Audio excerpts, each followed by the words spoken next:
Hey everybody, it's Matt Johnson here. We are back with another episode of the Team Building Podcast. We are back with Jeff Cohn. We've got an amazing guest today. We're going to go super deep on leverage and running a team within a brokerage and all that good stuff, and especially getting into how you can help other people leverage you and how you can get better at leveraging yourself out of the parts of the business that don't make sense to you, as well as just how to run a high-level team leading by example. So regardless of whether your business is a team within a brokerage, someone else's brokerage, regardless of whether, like Eric Pearson, who we recently interviewed, you're running a brokerage and then you have your old team still running within that you've turned over to somebody else. I mean, there's all kinds of scenarios that play out, but like our special guest will point out, it's all a business and you run it like a business. So we're going to get deep into that. So first of all, Jeff Cohn. Jeff, what's up? Hey, man? How's it going? what's going on, Matt and Greg? Hey, I'm super excited today about this podcast. Greg probably doesn't know this, but he was my secret hero for years. I wanted to know who was crushing it across the country, and Greg Harrelson's name kept coming up. Greg Harrelson, Greg Harrelson. I'm like, who is this guy? And at the time, this is a couple years back, he was doing over 1,000 deals a year, always one of the top guys in the country. And a good friend of mine, Frank Klesitz, who I went to college with, who's the owner of Viral Marketing, getviral.com. A little plug there for him. He's also a friend of Greg's, and Frank was in Omaha one weekend. This is 2 or 3 years ago, and he's like, hey, you know, I'm buddies with Greg Harrelson. You got to see how he's running his office. And he popped up his iPhone and showed me this video. And essentially, it was like a call center buzzing at 7 a.m. in the morning, everybody hitting the phones. And I'm like, man, I got to meet this guy. So last January, just a couple months back, 6 months ago, I'm at an event for GoBundance. And lo and behold, Greg Harrelson is there. And we got to spend a ton of time together. We're now on a call every month, masterminding for 30 minutes. And Greg, I can't tell you how happy I am to have you on our show today and how much I've already learned from you. And I will continue to learn from you. Thank you for being here. Man, I appreciate you saying that, and that's you said a lot, and I really appreciate that, and I think you probably know I've got a mutual respect for all the things that you've done, and you and I think alike, and we think different, and that's one of the things that I'm really having a lot of fun with in masterminding with you, because you and I have no problem debating, arguing, and then ending the call with like knowing we both got something out of it. So. Yep. Pretty cool. And maybe that'll happen today too. Who knows? I hope it does. Awesome, Jeff will be throwing his monster against the wall and kicking. Now I'm doing a green tea. Oh, all right. All right. So let's. Well, Jeff, where do you want to start? You want to start with maybe covering the Greg? Help us clarify, like exactly what your business looks like, how the team fits into the brokerage, and just clarify that for everyone so they understand where you're coming from. You know, and my biggest thing, Matt and Greg, would be for Greg to share his path, because there's a lot of agents out there that are in a similar place where I am. You know, maybe you have a team of 10 or 20 or 50, and you're kind of deciding, hey, should I go open a brokerage? You know, we talked about this with our last guest a couple of weeks ago, Matt. Do you open up a brokerage, and then do you lose your team identity? And one of the things that I've noticed Greg's done a really good job at is he started a brokerage, but he didn't change the way he ran his team. He just changed the name, but it's still a team. So Greg, maybe talk to us about when you were an individual agent working under someone else's brokerage, and how you transition into owning your own brokerage, but not losing that team leader identity. Okay, great. Yeah, you know, it's a great place to start, I think. So about 24 years ago, I got into real estate, but I got into real estate. My dad was a real estate agent with RE/MAX, doing maybe 40 transactions a year. I was a loser college guy, right? I was doing nothing in college except attending the things that I probably didn't need to be attending. So I went to work with my dad as a part-time telemarketer. And I went into the office at 8 in the morning, called for 2 hours, set up leads for him or appointments for him. I went to school, and then I came back in the evening and I made more calls. So I did that for probably about 6 months, figured out that, hey, maybe this is an opportunity for me to, you know, get serious about something. I ended up quitting school, going to work full time for my dad, continuing to prospect. So for the first year of my of my real estate career, all I really was a kind of like a telemarketer. I was a cold caller. I eventually worked my way into expireds and FSBOs and rentbos and, you know, all the various things that, you know, that you can call. And I noticed that my dad was doing very well. Like he goes from 40 deals to 60 deals and 90 deals. And next thing you know, him and I are kind of like a team, and my mom is the assistant. And then we start doing 120 deals, and, you know, things just started progressing. And then it dawned on me, it's like, man, there's a tremendous opportunity here. Now, for those people that maybe are a little bit contact challenged, one of the advantages that I would say that I have over most people when it comes to entering in the business is because I was prospecting from 8 to 10, and in the evening, those are the hours that you never find real estate agents in their office. Okay, so the significance of this is I was never exposed to what the real estate industry actually really looked like. From a naive perspective, I actually assumed that, no one was in the office at 10 because they were going to be prospecting during the day, and I was just doing it in the morning because that's what my schedule demanded. I was kind of like real dumb and oblivious to the fact of like it was normal. So for my first year, what was normal to me was 3 to 4 hours of prospecting every day. Okay. Now with that, now we have lead flow. Okay, because we've got listing lead flow, and so my dad and I said, hey, look, let's add a listing partner, a listing agent to help with all of the excessive leads. Now what I did is I started prospecting, and that person started prospecting right next to me, and then all of a sudden now we start generating that many more listings. And now we're getting, instead of the 100 deal, now we're in 200, 300 deals in that type of range, right? Eventually it comes out to around the end of 2004, closed 484 transactions. And it was at that time that I said, you know what? Setting a goal to do more deals was no longer anything that inspired me. I sometimes I say I was bored, but I don't think I was bored. I think I was just looking for something bigger, and it wasn't inspiring. So at that point, it was my dad and I think my mom used to quit once a month because my dad and I would do something stupid and she would quit. So I assume she was still with us at that time. But for the most part, we had a few assistants and a buyer's agent and a listing agent. Well, when I decided at that point I was no longer going to be a team, I was kind of running the team and my dad was a negotiator and doing reductions. Well, I said, I'm going to open up a company, and I'm going to take my listing agent, and he's just going to be an agent for my company. I'm going to take my buyer's agent, and my buyer's agent, she's going to be an agent for my company. I took my primary assistant, and she became the broker and lead closing coordinator. I took another assistant, and she became the listing coordinator, which basically was the positions that I had on my team. But instead of calling it like a team, I actually kind of allowed everyone to now take a position. My assistants took a company position, but still did the exact same activities. My buyer's agent was still a buyer's agent, did the same exact activities. They showed up at 8, prospected, followed up, did what they did.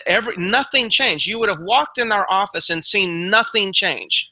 So now that was the transition from Greg Harrelson is like kind of running a team to now Greg Harrelson's running a brokerage. And I said earlier to you guys, people are always confused with me. Is Greg a team? Is Greg a brokerage? Well, I got my haters out there that say, well, Greg's really not a team, but he's saying he's doing 2,000 transactions.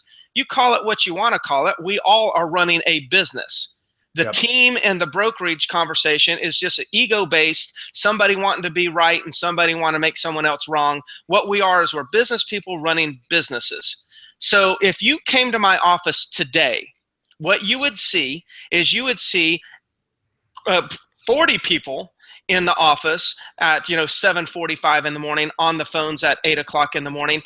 It would look the exact same way today as it did when I was technically a team, quote unquote. Nothing changed. I'm the leader. I come in and I think, I'm the forward thinker who's telling these guys, hey, this is where the opportunity is. I'm setting up all the systems. I'm creating lead channels. We're routing those leads to these agents, and they're out there working in the streets, closing them down, and coming back the next day, taking more leads and going from there. So I'm still funneling leads to them, as well as I'm their coach, teaching them how to prospect, for 3 hours a day, just like we did when I was the mega team or whatever it may call. So for those listening, why did you transition from the team to the brokerage? And I know it's ran the same way, but obviously legally it's different. You own a brokerage now. You have the responsibility and jurisdiction over all these agents, whereas before you could have put that jurisdiction and responsibility on somebody else's shoulders. So profitability had to have been one of the reasons, but my guess for you was control. But why don't you answer the question? Yeah, well, so, and I think the question is why did I make the transition? Yep. Yeah. So what I did is my passion is in developing talent. Okay. And one of the goals that I have is I want to create 30 millionaires. And I think when in order to create millionaires, I think I need to, help other individuals develop and grow into whatever they want to grow into, and not necessarily grow into what Greg wants them to grow into. So it's like it wasn't necessarily, oh, great, this is the most profitable way, even though I think it was the most profitable way. That wasn't really the underlying motivation. The motivation was, I enjoy waking up and developing talent and watching other people cross the finish line before me. I actually enjoy seeing other people win probably more than I enjoy winning myself. Now, anybody that knows me knows I don't like to lose, but what I really am passionate about is knowing that I played a role in somebody else winning. Why did you have to become a broker to do that? You could have done that as a team leader. Yeah, well, one of the things that I think people enjoy is I think people enjoy having their own identity versus having my identity. And I think with the teams, or under the team model, it's typically one person's identity and everyone else is a staff member and assistant.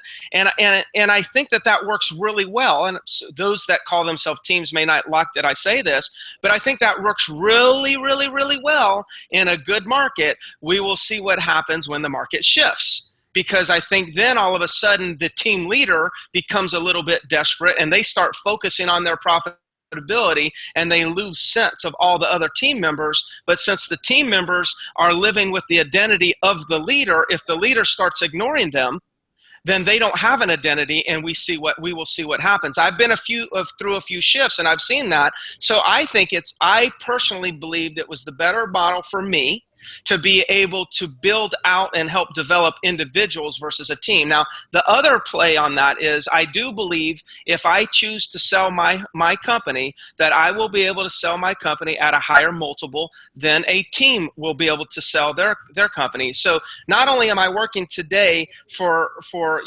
income, what I'm really doing is I'm looking to build wealth. And one of my biggest assets that contributes to wealth is my real estate companies.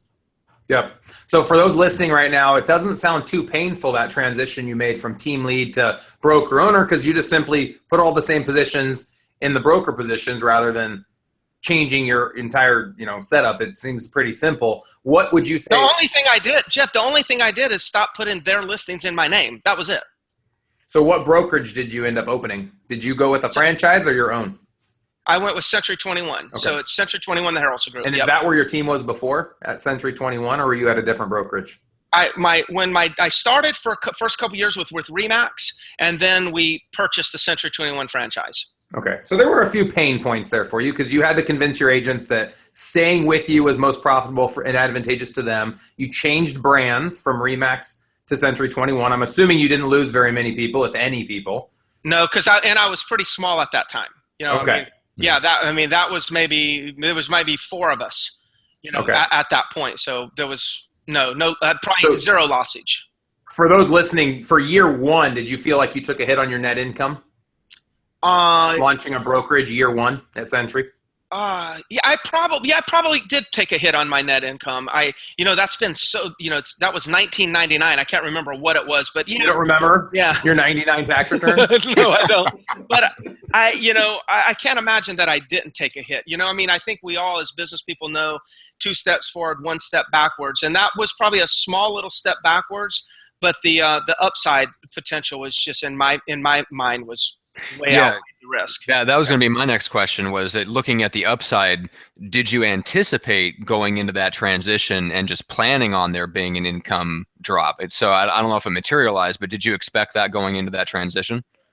Now, I would say I probably never thought that I was going to drop in income, and I know that I never dropped in number of transactions. And I say if I did drop in profitability, to answer Jeff's question, is probably because of the investment in infrastructure and the fact that I had additional liabilities that I may not have had when I was working under somebody else's brokerage. It wasn't top line revenue that dropped. It was actually expenses increased. And so there was a slight adjustment there. Yep.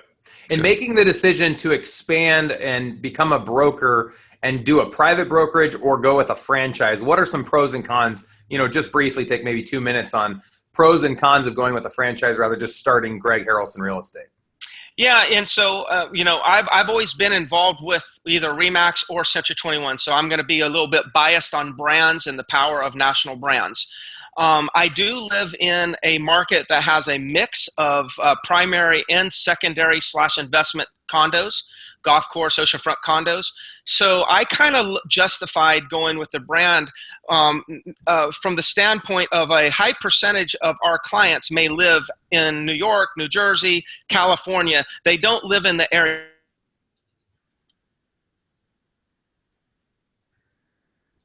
I lost him, Matt. Did you lose him? Yeah. Yeah, just for a second. We can cut that out as soon as he comes back, but it's definitely dropped him pretty good. I'm just frozen screen on him. Yeah, me too. Shoot him text here.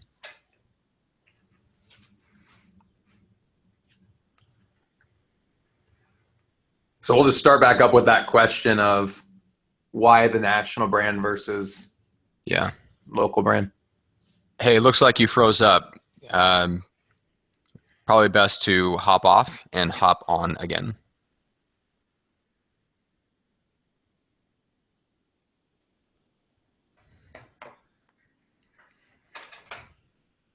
Hey, did you get my texts that came through, or do you have your phone out? Me? Yeah, I saw that after our podcast. I try not to look at it during a podcast, but I'll pay more attention now. Yeah, but we talked Boomtown a little bit, right? We didn't really plug it hard. Yeah, we didn't, and it doesn't need to be a plug, but I wanted to make sure he had a chance to talk about what the Boomtown package was, because that's a big reason they hooked up the relationships and stuff, And I said I had Boomtown too, so I feel like we did a decent. Hey, do these end up on YouTube? Someone was talking about how millennials only watch YouTube, but they're not using podcasts and iTunes. And Stitcher. Yeah, of course, they're all on YouTube. Okay. Yeah, I wasn't sure. Yeah. Yep, that's why we record it this way. I didn't tell you I did end up. Alvin sent that out to everyone in my database. 3,000 people got the link. So pretty awesome, dude. And you know what was really unique about that is everyone that I sent that to thought I had sent it to them personally. Nice. Because most people don't. There's not a way to mass broadcast or blast Facebook. Mm-hmm. So I thought that was really cool. I think every agent in the world should be taking advantage of that every quarter and having someone else Facebook message their clientele. Greg, can you hear us? We see your beautiful still image picture, but we don't see your video feed.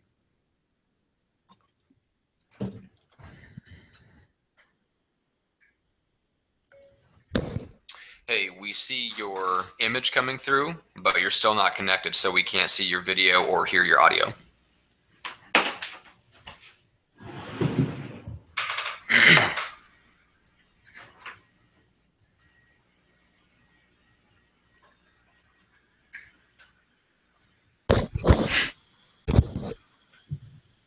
That sucks, man. We had a really good flow going. Yeah, we'll be all right. Can you do me a favor? And so what's happening is you've got your mic over here, and then you're leaning in, and you're talking like this. I'm doing that? Yeah. Oh, that's not good. Yeah, so you're leaning away and actually actively talking away from the mic. Now, maybe it's a perspective thing. I don't know how far in front of you it is, but to me, it looks like it's like right here. Mm-hmm. And so, honestly, I would rather it be like kind of front and center and pointed up like this at you. That's not possible. Not possible? It's like, no. I can get it up higher. I can put it underneath a little bit like that. Yeah. There we go. Yeah, I don't know what happened, man. Just disappeared. Yeah, completely dropped off. Unplugged my cable and plugged it back in. So sorry about that. No big deal, dude. Not at all. We're just we'll edit it and just start off with that one question. Let me fix my mic though, because it keeps moving on me. Swiveling. All right, Matt, does that look better? Yeah, it's good. Does that sound okay? All right. Yeah. All right, we good? Yeah, I'm yeah. good. Let's, Jeff. Why don't we just start with you asking Greg the question about the transition to broker, and we'll pick it up from there. All right, and you're live now, Matt? Yeah, we never stopped, so nobody's watching, but yeah, Yep, we'll cool. just edit this part out.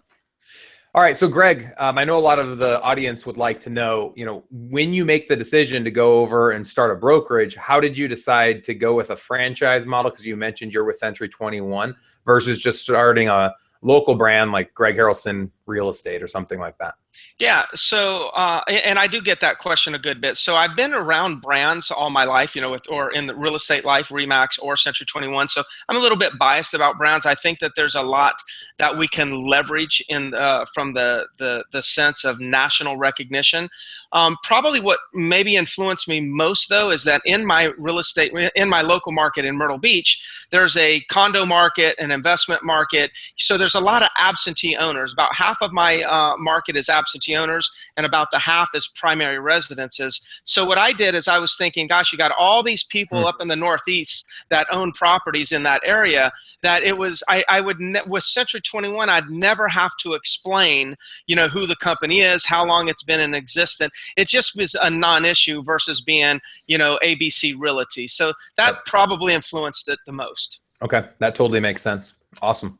What are some advantages of working with a franchise? What have been some things that have benefited you directly in terms of maybe the marketing materials or referral network or leadership from Century 21? I would say, I would say a few things. Referral network is fantastic, but there's a lot of strength. If you look and you say collectively, all Century 21s in the market. Now, this could be Remax, could be Keller Williams, Coldwell Banker, who knows what it is.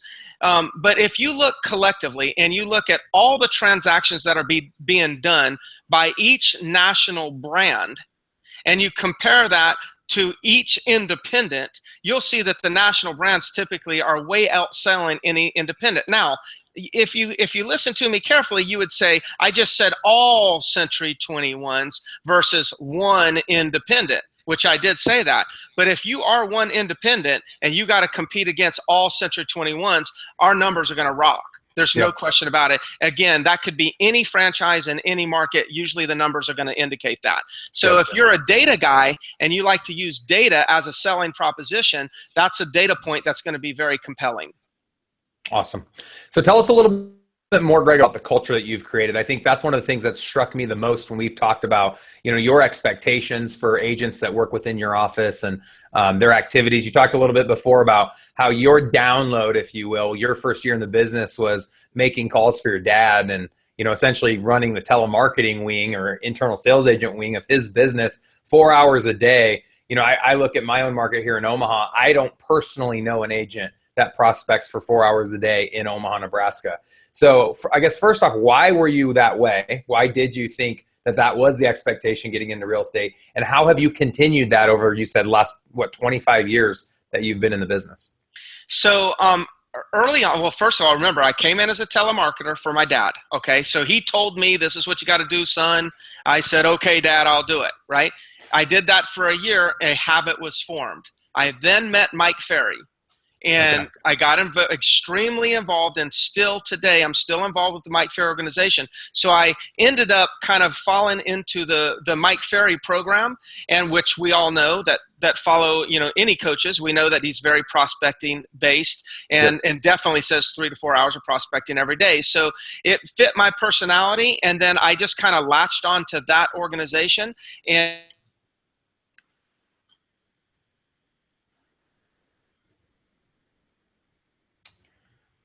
well, that sucks. God damn it. So it must be his internet, dude. Maybe. I don't think it's yours because you and I are still talking, no problems. And we haven't had any issues this whole time. No, you're right. That's a good point. I was thinking maybe it was mine, since I'm the X factor that's changed. But yeah, you're right. We're both golden. And we never had any issues on our last interview either. No, we didn't. Well, he cut out. Eric cut out a little bit on his end. If it's your fault, I should have an opportunity to cut out as well, and I haven't yet. Mm-hmm. Well, and it should cut me out, and the hangout itself should keep going. You know what I'm It's saying? weird Like, though that he just straight up is gone. Like it doesn't even give us a couple Mhm. minutes to let him come back in. Sucks. Yeah, it does. I don't What know do we what's do? going Do we on. go for one more round or say fuck it and be done? Wrap it We'll up. give it one more try, only because we have an hour blocked off. But yeah, dude, that would suck if we Is have he to gonna think this? reschedule. Is he gonna think this is on us? That's the shitty thing too. I don't want him to think we don't have our shit together. No, I mean he's usually pretty cool about stuff. I mean he's done plenty of hangouts and stuff with Viral, so I don't know what the issue is. I haven't. I think this is just his home office. You know, it could just Yeah. be a bad day on his end. So you might invite him to shut down anything he has running in the background. Make sure he doesn't have. So if you have internet over like Dish Network, you got to make sure your dish isn't on and running. Yeah. Hey, what's up? Is anything else open on your computer, or is the computer just kind of slowing down? And yeah. Okay. I've got the Wi-Fi turned off. Okay. Out of everything now. Okay. So I've got a direct. I'm plugged in the Ethernet port. Interesting. Yeah. I'm starting to log back in again. Yeah, I was just talking with Jeff about that, like just giving it one more try, and I've never seen it quite do this. Usually when there's an internet connection I can hear you now. Yeah. Yeah, I mean, I'm in the like I said, I've got the Ethernet, and the two times that I've been able to get back on, I've unplugged the USB from the Ethernet cord to the computer, just pulled it out and put it back in, and then and then it for some reason Fires right back up. Yeah, so it might be. So it could be a glitch connection. in the USB. Yeah, we'll have to watch that because I know we're getting ready to do some stuff. Yeah. When's do you use Hangouts on a regular basis? So if things continue to do this, we'll know before we do something together. I use my Ethernet. I use my USB every day. Yeah. Okay. Yeah. But How about this? doing Do you have anything that Wi-Fi? pulls that much data though? Like are you doing live streaming video, like doing video conferencing with other people on a regular basis? Wow, and it just cut him out again. Goodness. All right. That sucks, dude. All right. Well, How much content did we have? I mean, is there enough to even send that out? I don't know. Probably not. I think 20 minutes is all. Man, that sucks. That does suck.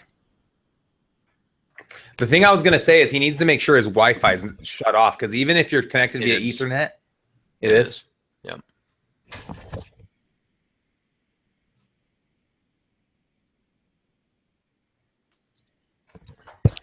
I don't know if that helps. I just changed the actual the USB port that I'm plugging it into.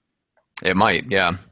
So that will let's say that was the cord or the adapter from Ethernet to USB was the problem. It would still stay the same, but if it's the USB port that's having a glitch issue, then that would solve it. So we'll see. But yeah. So anyway, I was just asking if you use Hangouts or Skype or Zoom or anything like that, just a video conference with people on a regular basis. So not there's too other much. things. Yeah.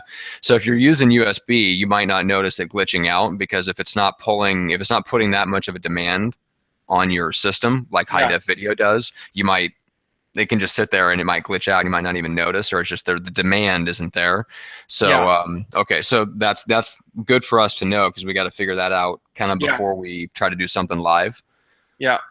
I'll have it figured out. A lot of times I do it from home. I'm in one of my offices right now, and so I usually have no problems at home. So okay, we'll see. Well, that might solve it right there. Yeah, because I thought maybe you're in your home office, but you returned a different way. But this is a completely different place for you then. Yeah, this is a different place. All right. Do you and you said you usually do them from home? Like when you did my podcast, you're from home. Yeah. And have you ever had that issue there before? No, I've never had any pulling from there. All right. So yeah. So and I'll get it all, and I'll check it all out. Yeah, I'll get a systems check on this too. All right, cool. All right. Well, let's see if we can do this. Let's take one more run at it and see if we can just cover this question and if we can wrap it up in 5 minutes. That way we have something we can send out. We'll just keep this a short episode focused on broker versus team. and then we can set something up down the road to get into the other stuff, and we'll just explain that we're having technical issues, so it's a shorter episode. So let's see if we can try on this last round to wrap it up and Sure. self-contain this thing. Whatever you say. Cool. All right, so all right, Jeff, why don't you bring us back in? And what the last thing we were talking about was what? Do you remember, like, what the last question you were asking? I know we talked about Greg's background again and kind of why you connected up with Mike Ferry, but I don't think that was leading you where you wanted to go.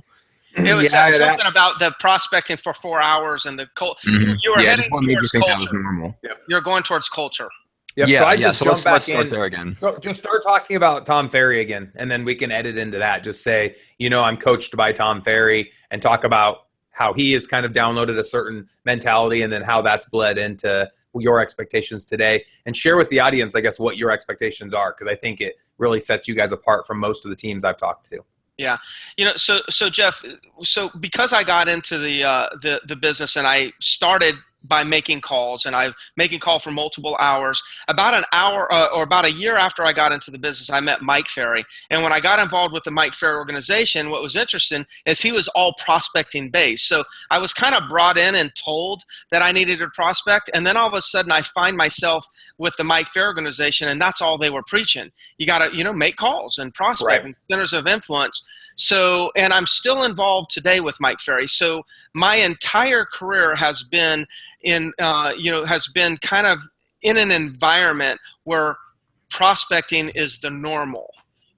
So to me, prospecting is normal. And so when it comes to, expectations, I mean, we know that when you're leading real estate agents, I mean, agents technically are independent, contractors, and they can do what they want. But when I hire people, or when I recruit people into the company, what I'm really looking for is I'm looking for three things. I love disc analysis and whatnot, but I really don't rely too much on that stuff. What I'm looking for is three things. I'm looking for, does this person have a desire to succeed? I mean, I want somebody that wants to win, that has a desire to succeed. Like when they play Monopoly with their friends, they're probably going to get in an argument. Right. But they can still leave and not be mad, but they're going to be pissed off at some point that the trade didn't go the way that they wanted to, or they didn't get their $200 or whatever. Okay. Everyone was ganging up on them, I'm sure, inevitably. Yeah. So I'm looking for somebody that has a desire to succeed. It's just there, right? Then the second thing I'm looking for is somebody that will commit to structure. I believe that everything can be systematized, and I think that if we work systems and we optimize systems, we work those optimized systems, then we're going to be very effective at whatever we do. So I'm looking for somebody who will follow structure. And then the third thing that I'm looking for is somebody who's coachable. So if they have a desire, if they'll follow the system and they're coachable, I want them. Okay, so that's very important, that I bring people into our culture that already have those things. Now, people ask, well, how do you know if they have them? I just talk to them and I ask them questions, and then I just kind of have you just kind of get a sense for where they stand. Can you tell me a time where you've ever actually had a coach or a mentor? And, questions like that, and just bring that stuff out. So sure. I'm being very selective at who I allow to enter into our environment. And then when I do bring them in, I actually show them what everyone does. So, I don't hire somebody, or I don't recruit somebody in an office. I may talk to them in an office at some point, but then I eventually will take them, show them what everyone else is doing. I'll show them at 8 o'clock, look at how these people are making calls. And at that point, they'll sit there and shadow the company for a couple days. And then after a couple days, they can tell me whether or not we are the right fit for them. So I'm actually not looking to interview people to come to my company. I'm looking for opportunities for people to interview me to determine if I'm the right leader for them. So I'm flipping the script. I'm not recruiting people. I'm not interviewing people. I'm looking for people to interview me. And if I pass the test and they come to work here, then that means that they're accepting everything about our environment and everything about our culture. So we have high retention, and our people stay for a very long time. They're choosing to be here. I'm not choosing them. That's awesome.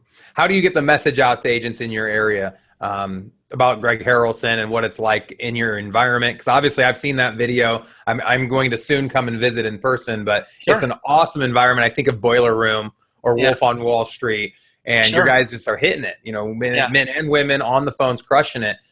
How do you show everybody that? I mean, is there a video out there that people can see? Is there online training? How are you getting that message out? You know, I think the message is getting out because of the per agent production that's in my office.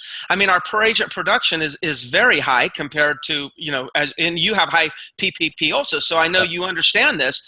It's very high, not only just in our market, amongst the whole country. It's probably amongst the highest, you know, that are out there. So I think the results speak for themselves. And I have so many cases where, you know, I've got a guy that's been in the business. I think he's today's the 9th month. So he just started in January, just licensed in December, and he's already taken 45 to 50 listings and made 30 sales. And this is new licensee. Awesome. He's a product of the environment. So there's so many validated stories out there that kind of spreads virally, and the word is on the street that if you really are wanting to get in this business and you want to learn a systematic approach and generate lots of income and build wealth for yourself, that I'm the go-to person. Sure. And from a cultural standpoint, I make investments in my people because my passion is developing talent. So if you've got the motivation, I've got the drive to develop it. Awesome. Switching gears here for a second. I think that's a great answer. And I know a lot of the people listening have gotten a lot of value out of that. A lot of our audience are higher level. I wouldn't say at your level, but higher level, you know, 200-300 units a year or more, building a team and leveraging. I think what's so great about being in the room you're sitting in right now is just right over your shoulder. There's about 40 or 50 books. I can tell a good amount of those are the same books that I have right over my shoulder. So you've obviously continued to be a student of real estate. I'm assuming you listen to podcasts, and I know you mastermind. But what would you say maybe are the key things you do on a weekly basis to continue helping you build as a leader that you can then take and implement into your team and into your brokerage?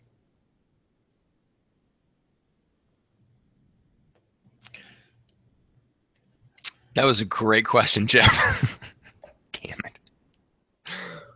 It's funny because while I was asking, I was like, wow, he's really still right now. I know. I was thinking. I'm like, damn it. I just want to see him shake a little bit. There we go. Yeah, Boom. Shake me, baby. Shake, baby. You're not going to be able to shake this bitch. Ain't no chance. Did you hear the question? I only heard I lost you when you said something about we have some of the same books. Okay, cool. So I was asking, let's not edit that because that was kind of funny. But I was asking about how, as a leader, you know, what are some of the things, because I mentioned that a lot of our audience is higher level, you know, and we're all looking for ways to improve our own personal game. So it bleeds out from a leadership standpoint into our agents and into other people that we influence in our lives. You obviously are a student of real estate. I see all the books behind you. I have the same, you know, big shelf of books behind me and that I've read. I also listen to podcasts. I obviously host a podcast. I mastermind with guys like you, top level, in different industries as well, outside of real estate as well as in real estate. What are some of the things you've done? What are some of your real estate hacks to help you be a stronger leader? Another very well put question to nobody. Where we got to cut that part out. Oh, it's so bad. Oh. Sorry, dude. That sucks. Oh, man. This is brutal. It was a second very good question, right? Yes, I know. So articulate. I'm so impressed. Oh, man. And that's with no sleep. That's what caffeine can really help. I know. All right. Dude, so let's wrap this thing up and let's put it out. I thought it was a great podcast. I mean, there's only, I wouldn't even mention it's Greg. Yeah. High level. Okay. It's good. Let's get this question answered and then wrap up. Mm-hmm. All right. So I now have 2 windows of him on the screen. Yeah, I see that. Yep. Hey. I don't know what the hell is going on, man. I'm sitting here listening to you guys talk shit about me too at the same time. Like, what an asshole! I can't believe his internet connection. I don't think he paid his internet bill this month. Exactly. That's right. All right. So Jeff was saying, let's wrap this up. I gotta hear this great question because maybe it's meant to be. Let me hear it. That's right. Well, here's the deal. Let's skip the articulate question and just say, how do you mastermind and stay up to date and up your game on a regular basis? What do you do on a weekly basis? What are some of the activities that you do? That was the question. So, keeping sharp, I don't think I he's guess, here, is dude. kind of what you're asking. And, I don't listen to radio. Very seldom do I listen to radio. So I'm always in my car. I'm listening to podcasts just I hear about every something. single Is there sound day. in your background? Okay. Yeah, Jeff, can you not hear Greg? Uh-uh. Yeah, I can hear him. What is going on here? I can hear Very, you very good. weird. You Yeah. see his video? Yeah, I mean, yeah, that's everything to me looks normal, Jeff. So Oh. you can't see or hear Greg? Nope. He's Oh, frozen on man. my screen. Is he? All right. This is super weird. I've never seen that happen before at all in any Google Hangout ever. Let me Jeff is kick him frozen on my out. screen, Tell him but I'm going for to kick some him reason out, or I you can kick him very out, and let's bring him back in. faintly Let's ask actually the hear question him again, talking. and then let's wrap this thing up. All right. Greg, you want to hop back off and on again? Sure.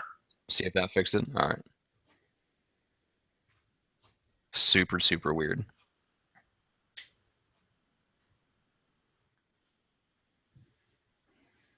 Well, this will be the longest 20-minute podcast in the history of mankind.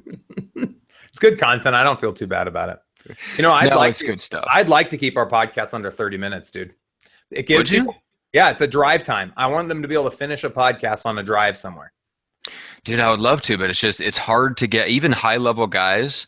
It's hard to get them. I mean, just Erica's a great example. They assume that they need to start with the story, and it takes a long time to get people into the content sometimes, especially new people. Right. Now, Greg is someone you can just say, "Hey, let's do it on this," and he can just go because there's the repetition is there. He's done it so many times, but with new guests, That's true. tough, Eric man. was not comfortable. I don't think he'd ever done a podcast, dude.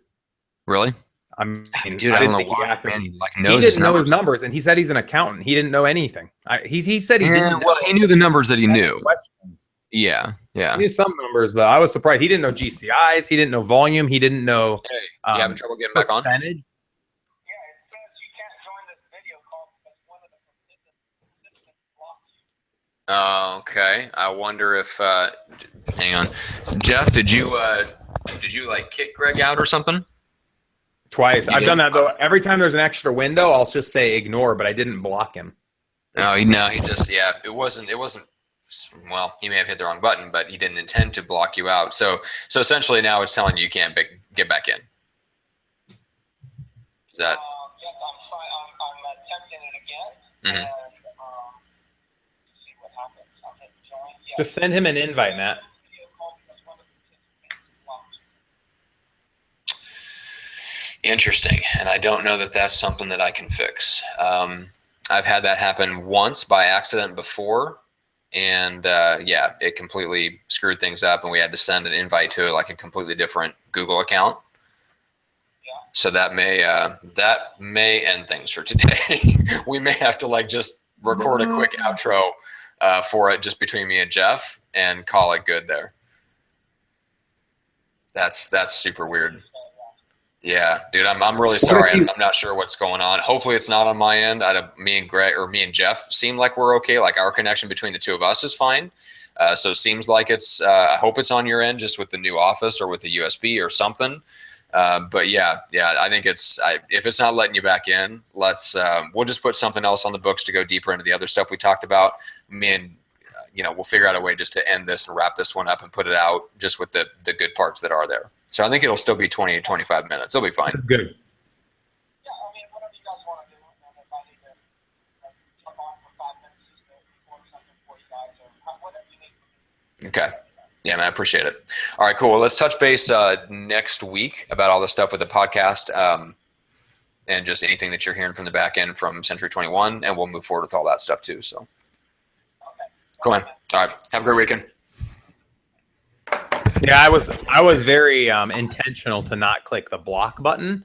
You could just click the ignore button, and to block them, you'd have to actually click in a little square. I know I never clicked on that. Yeah, it's if you click so over there is eject or mute. Yeah, I So clicked ignore. Yeah, and that's interesting. So don't do that, obviously. Well, that's how you get the square off. So when he would come in on his second one, Yeah, I You or agree. I have. I've never had that be an issue when somebody gets out and comes back in and there being multiple squares there. It's never prevented them from continuing on and just hopping back on and it being okay, usually. But yeah, so I didn't know that would do that either. I didn't know you had any abilities to ignore. It definitely doesn't mute them or eject them on your end. But it definitely interfered with him trying to get back on because it said one of the participants has blocked you. Hmm. So I guess if they stay on the whole time, maybe it doesn't do anything. It just closes down that window. But then if they have to jump off and jump on again, then it doesn't let them jump on again. So All right, well, let's wrap that up and we'll be good. okay. You want me to mention All right, so it? Or? let me see. What's the best way to do this? So, do we want to address the technical issues and leave that funny part in where he cuts out, and just say that we want to get to the part? I know that you guys have like a mastermind session, once a month. I know Greg stays sharp with that. We're also working on some things with him. Now I don't know. What are we going to say? So we can end on what he answered because he finished his answer about Tom Ferry, and then I asked him the next question. So all you'll need to do is take out that last question about the books in the background, and we can just say, hey, we were having some technical difficulties and lost the feed for Greg. We just want to thank him for coming out on the show, blah, blah, blah, blah, blah. I could still mention the books in the background and go like do a little segue into that and just say, hey, one of the really cool things about Greg is he's a student of real estate. Give him another little plug. Then you could mention, then you could address the elephant in the room and be like, well, where the hell did he go? You could say, hey, we're having some technical difficulties. We're just going to wrap this one up. Something like that. We'll say, we'll have Greg on again. Okay, cool. Right. Yeah, let's do that. Cool. All right, so I'm going to shut up and then you go first and I'll finish up. Okay. Awesome. So one of the things that I've noticed with a lot of the people that we've had on our show is they always have books on the bookshelf, and most of them have actually read those books. They don't do much if they just sit there and collect dust. And I think a great sign of a true leader is someone that's always willing to grow and learn and recognize that they're never at a place of complacency. The know-it-all mentality is not going to go very far. And I love the Jim Rohn quote that our ability essentially to achieve success always comes back to our ability to teach ourselves and recognize that we always need to learn and grow more. So one of the things that's really struck me with Greg and a lot of the other team leaders and brokers across the country is that not only do they read, they listen to podcasts, but they also mastermind. And they mastermind either in a Google Hangout setting like this, or they'll actually physically go to places every quarter or every month. A lot of times different franchises have different events that they put on, or Boomtown Unite, different CRMs have events they put on. Even I know Frank Klezis with Get Viral has events he puts on. And for me, it's been really, really advantageous to find guys that are maybe 2 or 3 or 5 years ahead of where I am, where I want to go, and see if I can get on a monthly rotating call every 30, for 30 minutes every month. And I've been able to get a lot back from that. And, there's a quote out there, I think I read it in Gary Keller's book, The One Thing, that says the difference between you and me are the books that you read and the people you meet. And I'd add on to that the podcast that you listen to, obviously with our podcast interviewing top level guys from across the country. Yeah. And I wish we could have finished out and got a little bit more detail on just what Greg does on a regular basis to stay sharp. I know he does masterminds and different things like that, and interviews and hangs out with top level people. I mean, Greg himself even has an insight into Facebook and does a lot of masterminding with people that are in the online marketing field to stay sharp on the database automation and all the next generation of marketing things that are coming down the pipe, so he can develop those things for his agents and stuff like that. So unfortunately he had to hop off. There were some technical difficulties that prevented him from wrapping up the show with us. But yeah, so we just wanted to I want to real quick just let people know how to take a step towards Greg and connect with him. So if you check out C21 The Harrelson, that is the site. So Greg is in Myrtle Beach. So if you have, like he said, it's there's a pretty good mix of secondary and investment homes. So there's a lot of potential for referrals to come to him. So keep an eye out if you have clients that are moving to Myrtle Beach, or somebody that's looking for an investment property where Myrtle Beach might be an ideal location for them. Make sure to send any referrals Greg's way and over to his team. And then he also runs something called the Harrelson Hangout. He's been doing a little bit of that with Frank over at Viral Marketing, who we briefly mentioned. So he's done some hangouts. You can find those on YouTube. And so those are the best ways to kind of take a step towards Greg and connect with him. Say that website again. You glitched out for a second, Matt. C21 Greg Harrelson. C21 theharrelsongroup.com. Okay. Yeah. All right. So let's talk about the just real briefly. What's the latest on the team building workshops? The workshops continue to gain momentum, and we're continually bringing up our game to the next level. For $3,000, you can fly into Omaha and spend a whole Monday with us. The idea of the workshop is to download everything we've learned by running our top team over the last 5 years. So you actually get access to our Google Drive, which is like our Dropbox account, has all of our intellectual property in it. You don't only get access to that the day of the event, or we can even give it to you prior to the event, but for life.